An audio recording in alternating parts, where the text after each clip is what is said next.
안녕하세요. 데일리 핫이슈 김전희입니다. 시작 전에 구독과 좋아요 버튼 꼭 눌러주세요. 네, 벌써 2월의 마지막 금요일입니다. 최근 지수가 좋지 않아서 짧았던 2월이었음에도 불구하고 이 다양한 이슈들에 언제나 다양한 일들이 있었던 것 같아요. 다가오는 3월에는 새학기가 시작하는 날이기도 한 만큼 우리도 이 주식시장에서 새학기를 맞이한다는 마음으로 지치지 말고 성공투자 위에 달려가셨으면 좋겠습니다. 네, 그럼 2월 26일 데일리 핫 이슈 시작할게요. 먼저 오늘의 테마 스케줄입니다. 첫 번째 스케줄은 아스트라제네카 백신의 국내 첫 접종 시작입니다. 오늘부터 아스트라제네카의 코로나19 백신이 국내에서 첫 접종이 시작이 됐는데요. 전국의 요양병원과 요양시설의 만 65세 미만의 입소자와 종사자를 대상으로 백신 접종이 시작됩니다. 네, 두 번째 스케줄은 뷰노의 신규 상장입니다. 인공지능 기반의 의료기기 솔루션 업체인 뷰노가 오늘 코스닥 시장에 상장했습니다. 확정 공모가는 21,000원이었는데요. 자세한 주가 흐름은 특징주에서 확인해주세요. 네, 세 번째 스케줄은 현대백화점의 여의도점 오픈입니다. 유리천장이라는 국내 첫 자연 친화형 미래백화점 더현대서울이 오늘 정식으로 개점했습니다. 특히 자연 친화형 미래백화점에 걸맞게 상품 판매 공간을 의미하는 매장 면적을 줄이는 대신에 고객들이 편하게 휴식하고 힐링할 수 있는 공간을 획기적으로 늘렸고요. 또 고객 동선도 넓힌 게 특징입니다. 더현대서울 오픈은 현대백화점 매출에 어떻게 영향을 주게 될까요? 네, 지금까지 오늘의 테마 스케줄이었습니다. 네, 2월의 마지막 시장인 오늘 국내 증시는 코스피가 하루 만에 또 급락하는 모습을 보였습니다.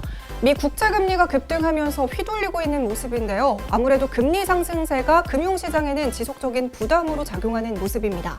장 초반 시총상위 종목들은 카카오를 제외하고 모두 파란불을 켰고요. LG화학과 삼성전자 등 대형주들의 하락세가 두드러졌습니다.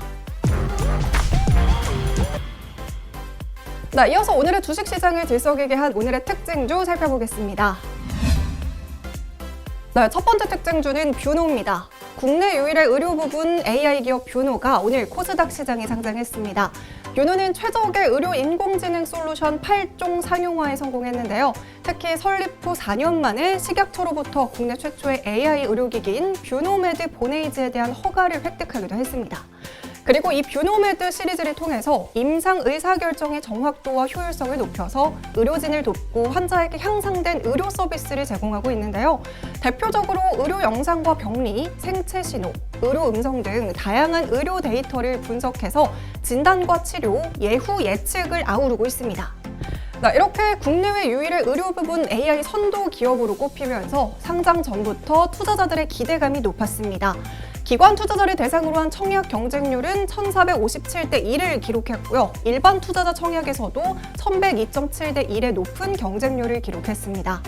공모가 역시 희망범위 상단을 초과한 21,000원으로 확정이 됐는데요. 시가는 공모가를 상회하는 32,900원에 시작이 됐고요. 이 따상에는 성공하지 못했지만 장중에 19% 넘게 상승하다가 이 오후장 들어서는 매물이 좀 출회되는 모습을 보이기도 했습니다.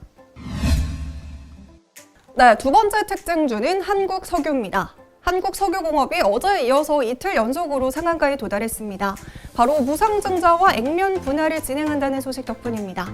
25일은 어제 한국석유에서는 보통주 1주당 1주를 배정하는 무상증자를 결정했다고 공시했는데요.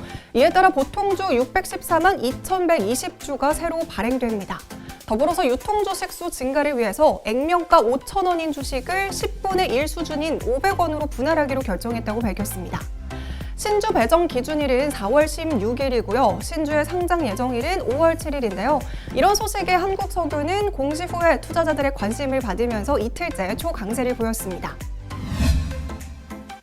네, 세 번째 특징주는 가덕도 관련주입니다. 네, 오늘은 국내 증시가 미 국채금리 상승의 영향으로 대부분의 종목들이 하락세를 보였지만요. 가덕도 관련주로 꼽히는 종목들은 일제히 오름세를 보였습니다. 바로 가덕도 신공항 건설을 위한 특별법이 국회 법제사법위원회를 통과했다는 소식이 전해졌기 때문입니다. 25일이었던 어제는 문재인 대통령이 신공항 후보지인 부산 가덕도를 전격적으로 방문을 했는데요. 부산과 울산, 경남을 잇는 동남권 메가시티 전략을 발표하는 한국판 뉴딜 현장의 행보라는 의견과 부산시장 보궐선거를 앞두고 이 선거 전의 최대 이슈인 가덕도를 찾으면서 지나친 선거 개입이라는 비판의 의견이 함께 나오고 있습니다. 아무튼 어제 문 대통령이 가덕도를 방문하고 바로 다음 날인 오늘 국회에서는 가덕도 신공항 특별법을 처리할 예정입니다. 이에 관련주로 꼽히고 있던 영화금속과 동방성기, 삼보산업과 동일제강, 덕신하우징과 인터지스 그리고 부산산업 등 모두 하락작 속에서 빨간불을 켜내고 있습니다. 네 번째 특징주는 카카오입니다. 시총상위 종목들 모두 파란불을 켜고 있는 가운데 오늘 카카오는 장 초반부터 나홀로 빨간불을 켰습니다. 바로 카카오가 주식 액면 분할 소식을 발표했기 때문입니다.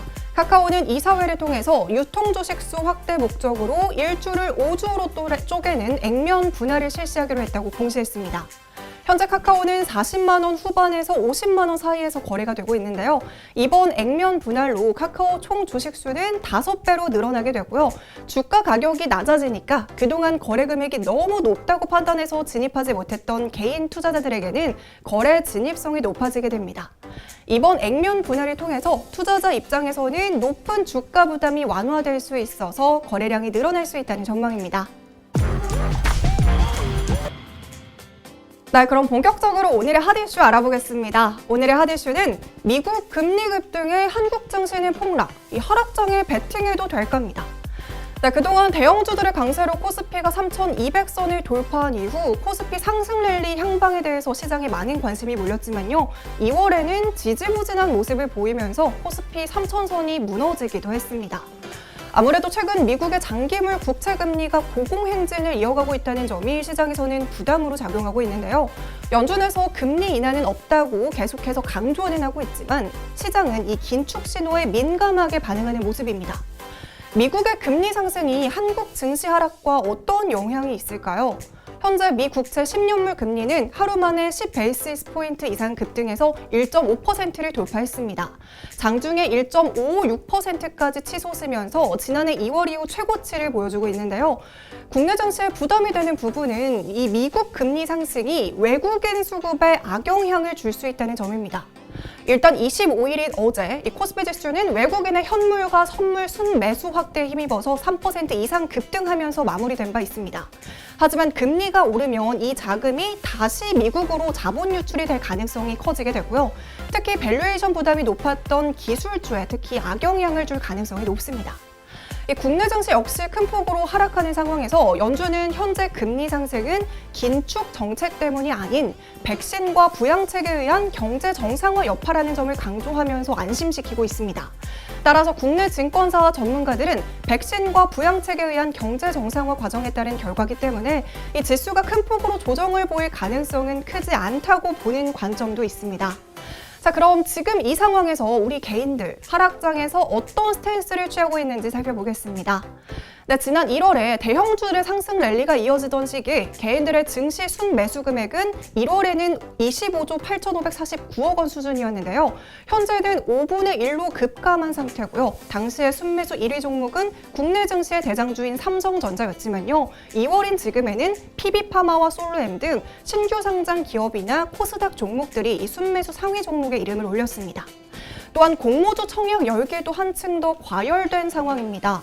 지난해보다 IPO 기업 수는 줄어들었지만 공모 금액과 기관 투자자들의 수요 예측 경쟁률이 크게 오른 상황이고요. 특히 일반 투자자의 청약 경쟁이 과열되면서 경쟁률이 지난해에 비해서 약 2배 이상 증가한 상황입니다. 자, 그럼 우리는 이런 하락장에서 어떻게 대응하면 좋을까요? 일단 전문가들은 의견을 종합을 해보면 국내 증시가 장 초반 큰 폭으로 하락하더라도 금리 상승과 인플레이션 수혜 업종 중심으로 반등하는 업종 차별화가 진행될 것으로 전망했습니다. 그중에 유망 접종으로는 여전히 성장주를 꼽고 있는데요. 단기적으로 혼란스러운 상황이 나타나고 있다고 해도 이 유망 종목에 급하게 대응하려고 하지 말고 경제나 사회를 변화시키는 주도 산업에 대해서 생각해볼 기회라고 말하고 있습니다. 즉, 또 한 번의 저가 매수 기회라고 볼 수 있다라는 의미죠. 또한 채권 금리가 오른다는 것은 주식시장의 할인율이 올라간다는 뜻이기 때문에 성장주에게는 단기적으로 부담이 될 수 있습니다. 하지만 이 할인율을 극복할 만큼 이익이 올라가는 쪽에 주목하는 게 좋다고 말하고 있습니다. 그럼 금리는 언제쯤 안정화가 될까요? 이 미국 물가지표는 5월에 고점을 통과할 것으로 예상이 되고 있고요. 현재 금리는 이 5월 물가지표가 선반영된 것이기 때문에 미국 국채금리는 3월쯤에 고점을 통과해서 안정화될 것이라는 전망입니다. 이 금리 상승세가 안정화되면 성장주가 다시 움직일 것으로 보여지고 있고요. 그 성장주는 하반기 때 각국 정부가 계획 중인 다양한 친환경 테마에 주목해 보는 것도 좋을 것 같습니다. 자, 오늘 제가 준비한 소식은 여기까지입니다. 최근 증시가 좋지 않지만 여러분 모두 힘내시고요. 즐거운 주말 보내시고 저희는 다음 주에 다시 뵙도록 하겠습니다.